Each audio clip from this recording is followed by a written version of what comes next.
നമസ്കാരം. കേരള രാഷ്ട്രീയം എന്ന് തന്നെയല്ല, ഭാരതത്തിലെ മൊത്തം രാഷ്ട്രീയ നിരീക്ഷകരും ഉറ്റുനോക്കിയിരുന്നൊരു സത്യപ്രതിജ്ഞയായിരുന്നു ഇന്നലെ തിരുവനന്തപുരം കോർപ്പറേഷനിൽ ഇന്നലെ ഡിസംബർ 21 നടന്നിരുന്നത്. അപ്പോൾ 101 അംഗങ്ങളുള്ള കോർപ്പറേഷനിലേക്ക് തിരഞ്ഞെടുപ്പ് നടക്കാത്ത വിഴിഞ്ഞം വാർഡിലെ ഒഴിച്ച് 100 അംഗങ്ങൾ ഇന്നലെ സത്യപ്രതിജ്ഞ ചെയ്ത് സ്ഥാനമേറ്റു. അപ്പോൾ കൗതുകകരമായ ഒരുപാട് രംഗങ്ങൾക്ക് ഇന്നലത്തെ സത്യപ്രതിജ്ഞാ ചടങ്ങ് സാക്ഷ്യം വഹിച്ചു എന്നുള്ളത് ഒരു വസ്തുതയാണ്.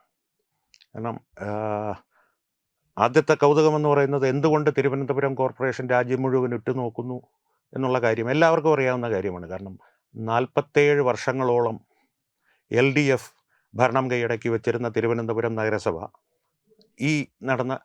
ഇക്കഴിഞ്ഞ തദ്ദേശ സ്വയംഭരണ സ്ഥാപനങ്ങളുടെ തിരഞ്ഞെടുപ്പിൽ BJP ആ ഭരണം പിടിച്ചെടുത്തു. 100 സീറ്റുകളിലേക്ക് നടന്ന തിരഞ്ഞെടുപ്പിൽ 50 അംഗങ്ങളുമായി BJP ഭരണം ഏതാണ്ട് ഉറപ്പിച്ചു എന്ന് തന്നെ പറയാം.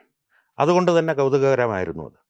തന്നെയുമല്ല, സത്യപ്രതിജ്ഞ അതിലും കൗതുകകരമായിരുന്നു. തിരഞ്ഞെടുപ്പിനേക്കാൾ കൗതുകകരമായിരുന്നു സത്യപ്രതിജ്ഞ എന്ന് വേണം പറയാൻ. കാരണം BJPയുടെ അംഗങ്ങൾ പത്മനാഭസ്വാമി ക്ഷേത്രത്തിൽ ദർശനം നടത്തിയതിന് ശേഷമാണ് സത്യപ്രതിജ്ഞയ്ക്ക് ആയിട്ട് എത്തിച്ചേർന്നത് തന്നെ.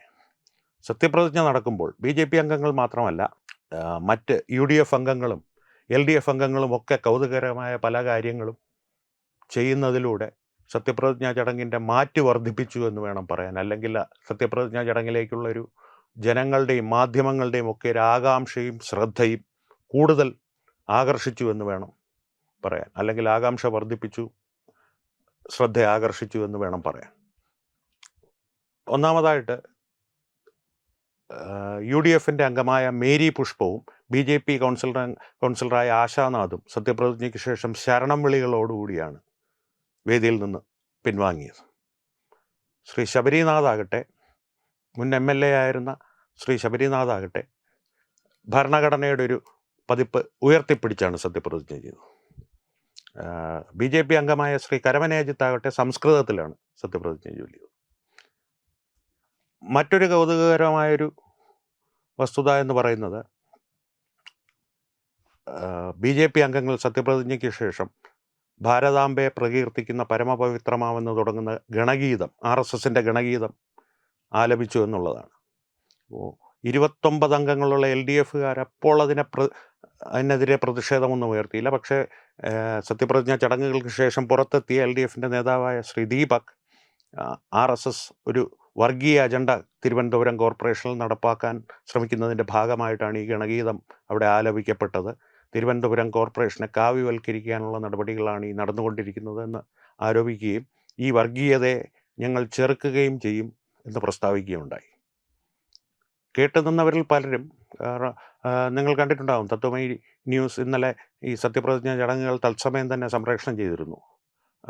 കാണികളായി കൂടിയവരും BJP അംഗങ്ങളും ഒക്കെ ചോദിക്കുന്നൊരു ചോദ്യം എന്താണെന്ന് വെച്ച് കഴിഞ്ഞാൽ, ഈ സത്യപ്രതിജ്ഞാ ചടങ്ങിന് ശേഷം ഭാരതാംബയെ പ്രകീർത്തിക്കുന്ന ഒരു ഗാനം ആലപിക്കുന്നത് എങ്ങനെ വർഗീയതയാകും എന്നാണ്.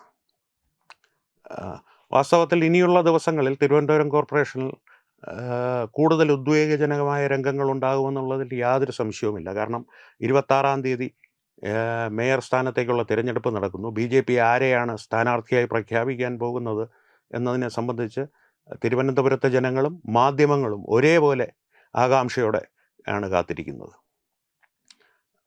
26-ാം തീയതി ആരായിരിക്കും തിരുവനന്തപുരത്തിൻ്റെ പുതിയ നഗരപിതാവ് അല്ലെങ്കിൽ നഗരമാതാവ്, നഗരപിതാവ് എന്ന് തന്നെയാണ് പറയുന്നത്, ആരായിരിക്കും തിരുവനന്തപുരത്തിൻ്റെ മേയറെന്ന് എല്ലാവർക്കും അറിയാൻ സാധിക്കും. പക്ഷേ BJPയുടെ കാര്യമായതുകൊണ്ട് അവസാന നിമിഷം വരെ ഈ ഒരു സസ്പെൻസ് നിലനിർത്തുക എന്നുള്ളത് അവരുടെ ഒരു ശീലമാണ്. ഈ നരേന്ദ്രമോദി സർക്കാർ 2014 കേന്ദ്രത്തിൽ അധികാരത്തിന് വന്നതിന് ശേഷം പ്രത്യേകിച്ച് ഇത്തരത്തിലുള്ള സസ്പെൻസുകൾ അവരുടെ ഒരു മുഖമുദ്ര തന്നെയായി മാറിയിട്ടുണ്ട്.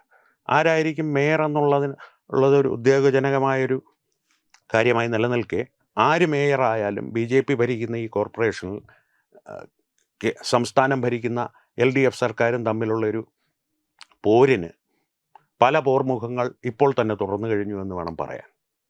കാരണം നഗരസഭയുടെ അധീനതയിലുണ്ടായിരുന്ന 200 കോടി രൂപ സർക്കാർ അടിയന്തരമായി പിൻവലിക്കുവാനുള്ള ഉത്തരവ് ഇറക്കിയതും, ഒക്കെ. കാരണം സംസ്ഥാന സർക്കാരിൻ്റെ കാലാവധി ഇനി 2026 മാർച്ച് ഏപ്രിൽ മാസങ്ങളോടുകൂടി അവസാനിക്കുന്ന ഒരു സർക്കാരാണ് ഇരിക്കുന്നതെന്നുള്ള വസ്തുത നിലനിൽക്കെ തന്നെ ഇത്ര അടിയന്തരമായിട്ട് ഈ ഒരു 200 കോടി രൂപ നഗരസഭയുടെ അധീനതയിലുണ്ടായിരുന്നത് പിൻവലിക്കുന്നത് നിയമപരമാണ്. നിയമപരമല്ലാത്ത ഒരു പിൻവലിക്കലല്ല നടത്തിയിട്ടുള്ളത്. സംസ്ഥാന സർക്കാരിൻ്റെ അധികാര പരിധിയിൽപ്പെട്ടൊരു കാര്യം തന്നെയാണ് അവർ ചെയ്തിട്ടുള്ളത്. പക്ഷേ ഇത്ര അടിയന്തരമായി നടത്തിയ ഈ ഒരു പിൻവലിക്കൽ അല്ലെങ്കിൽ അതിനുള്ള ശ്രമം BJPയുടെ നേതൃത്വത്തിൽ നഗരസഭയിൽ വരുന്ന പുതിയ ഭരണകൂടത്തെ സമ്മർദ്ദത്തിലാക്കുവാനും പ്രതിസന്ധിയിലാക്കുവാനും ആണ് എന്നാണ് BJPയുടെ ഭാഗത്തു നിന്നുള്ള ആരോപണം, അല്ലെങ്കിൽ NDAയുടെ ഭാഗത്തു നിന്നുള്ള ആരോപണം. അപ്പോൾ എന്തായിരിക്കും മുന്നോട്ടുള്ള തിരുവനന്തപുരം നഗരസഭയുടെ ഭാവി? കൂടുതൽ ഉദ്വേഗജനകമായ സംഭവങ്ങൾ എന്തൊക്കെയായിരിക്കും തിരുവനന്തപുരത്ത് അരങ്ങേറുക എന്നുള്ളത് നമുക്ക് കാത്തിരുന്ന് കാണാം. ആ വിവരങ്ങളുടെ തത്സമയ സംപ്രേഷണവുമായി, അല്ലെങ്കിൽ ആ തത്സമയം നിങ്ങളെ അറിയിക്കുവാനുള്ള ഉത്തരവാദിത്വവുമായി തത്വമയി ന്യൂസും നിങ്ങളുടെ ഒപ്പം ഉണ്ടാകും. നമസ്കാരം.